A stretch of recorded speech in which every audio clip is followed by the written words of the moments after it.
Yesterday, I mentioned Scruff Bucket Russell Brand's attack on FNC's Jason Riley regarding his opinions on Ferguson. So what did Brand actually say? First, he called Jason a traitor to his black race.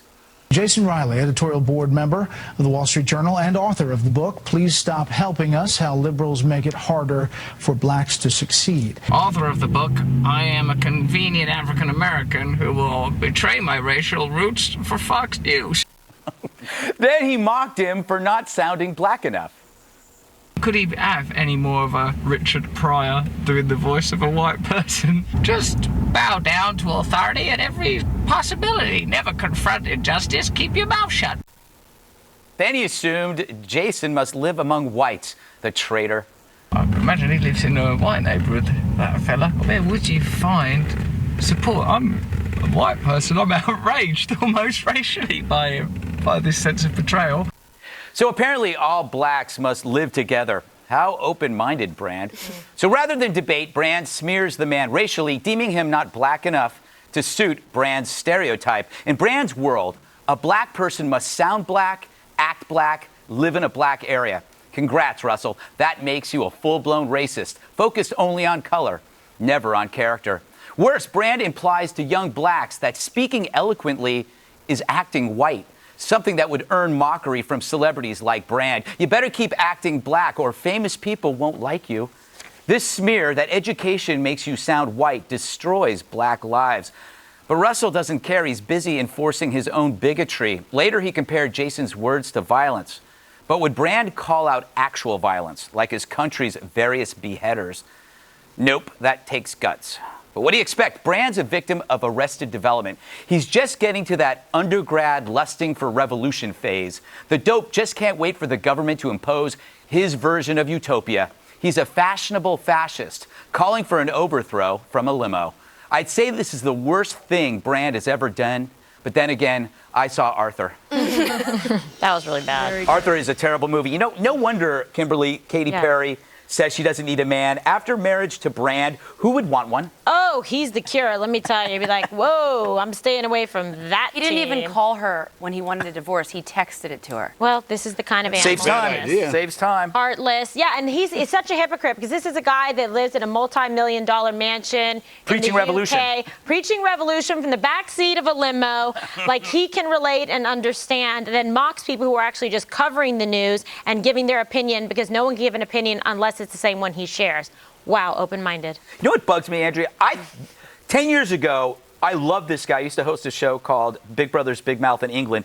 Hilarious guy. But then something happened, and I think it's the Arrested Development. He developed fake intelligence that you often see in a freshman at college, where you think you have all the answers, and it's like you just discovered it, and it's so exciting and new, and everybody's going, you're almost 40, dude. Yeah, that's why they call them sophomores, because in Greek it means wise fool. You get a little bit of knowledge under your belt after your freshman year, and then you're a sophomore. True story.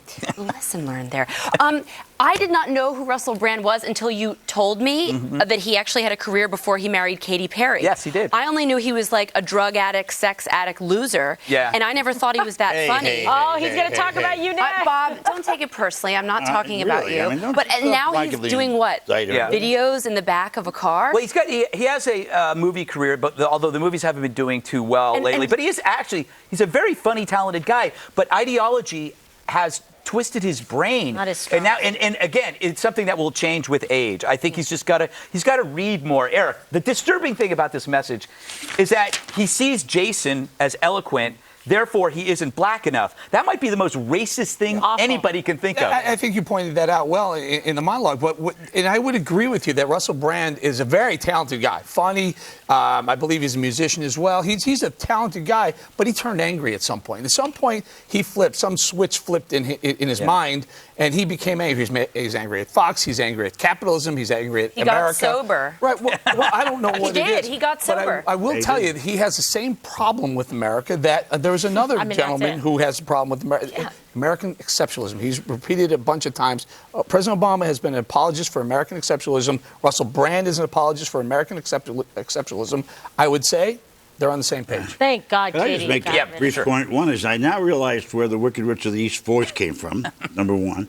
And number two, his problem was that he spent too much time in liberal faculty lounges when he was over here. And I think that's probably why he was corrupted. I don't know who the guy is. I don't care.